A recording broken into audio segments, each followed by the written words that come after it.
One thing that I feel is often so overlooked by those of us who are in the pursuit of accomplishing big goals, creating a better version of ourselves, personal growth, is we so often, I feel like, overlook the power and the impact and the importance of new environments, exposing ourselves to new and different environments. And I'm talking from the simple to the big and large. Trying out a different coffee shop, going to a different cafe, getting into a slightly different routine, making new friends, going to different social events that you don't normally go to. If you're not somebody who normally goes to a museum, going to a museum. If you're not somebody who normally goes to a concert, go experience a concert. If you're not somebody who would normally go to a musical event where it's classic jazz, go to it, just experience it.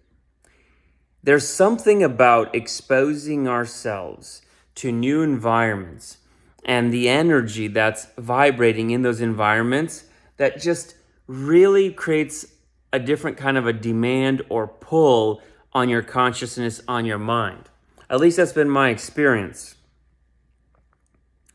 One of my favorite things to do, and I have to be honest with myself, I haven't done it as much of late as I used to, and maybe it's time to get back to it, is I like to go to just a small, unique little boutique hotel, somewhere a little ways off the beaten path.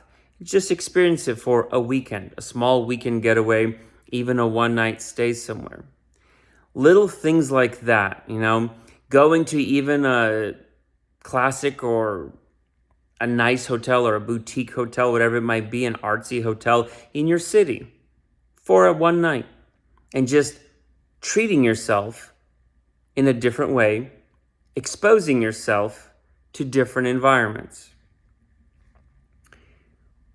When I was really broke, and working really hard on not being broke, one of the things that I used to do is try to play pretend that I was rich sometimes, just to see how it would feel, and then try to bottle that feeling and keep it with me as a motivating force. And so sometimes what I would do is I would put on the one nice suit that I had, the one good outfit, and I would go to a really swanky high-end bar or restaurant, and I'd just order one or two drinks for the night or a glass of wine. Go in a little bit later, having eaten somewhere else because I couldn't afford the food there. But I just wanted to sit there. I just wanted to be in a nice, upscale, expensive environment. Wanted to be around people in those environments. At that time, I lived in an environment that was far, far removed from the environment that I'm talking about exposing myself to. Another thing that I like to do is go to a really nice, expensive hotel for one night, maybe two, and just really use the facilities there, the amenities there, and just expose myself to the people there, expose myself to the energy of the environment. And that's what I'm really driving at, is the energy of the environment. This is also one of the reasons why, for many people, myself included, going off and doing something in nature and capturing the energy of that environment just does something to cleanse your mind, your soul, your body. Something about a forest walk or a couple days in the woods is so therapeutic for me. Maybe you can relate. And the thing about those of us who tend to be workaholics, driven, goal-oriented, like for me, I don't look for vacations. I take vacations, but I don't look for them. I don't look for time off. I love doing what I do, so I'm always doing it, right? But in doing that, we can also tend to put ourselves sometimes into a energetic rut. Same old, right? It's like planting the same thing in the soil over and over and over again. I forget what the word is for soil that basically gets depleted of all the nutrients and minerals in it, because you keep that specific nutrient mineral that one same crop keeps drawing up from the soil. And so I think maybe the word is fallow, Fallow, maybe.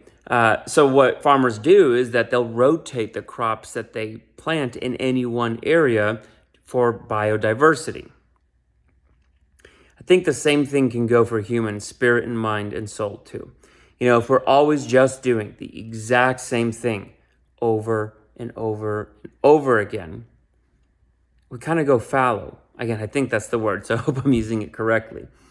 I've done this where I'll take a book that I'm reading or have read in the past, and then I would go to an expensive environment, one that I had no business being in because I couldn't really afford it, but I would scratch together the money to go do it. And I would reread the same book in that environment, and it'd feel like a different book. I'd get such different ideas out of it or perspectives from it, because there is something to be said for the energy that an environment is emitting, vibrating at. And when you're in that environment, you feel something, right? You end up feeling something from it. It has an impact on you. And so I just wanted to remind you, this is a very simple video, but I just wanted to remind you and draw your attention to the importance of exposing yourself to different environments. Again, from the simple, like maybe trying out a different coffee shop and sitting there where nobody knows you and doing what you're going to do, to maybe trying to do a weekend getaway or even a one-night stay in a really nice hotel or a boutique hotel or a historic hotel in your city, or getting out into nature, right? Or doing something that you maybe normally don't do. Like I said, the opera, classic jazz venue, right? Museum, whatever it might be. Just expose yourself to different environments and see what that does for you in terms of refreshing you, re-energizing you, and also stimulating a different thoughts and creativity in your mind. It works wonders for me, and I enjoy doing it. I think you might too. So think about it.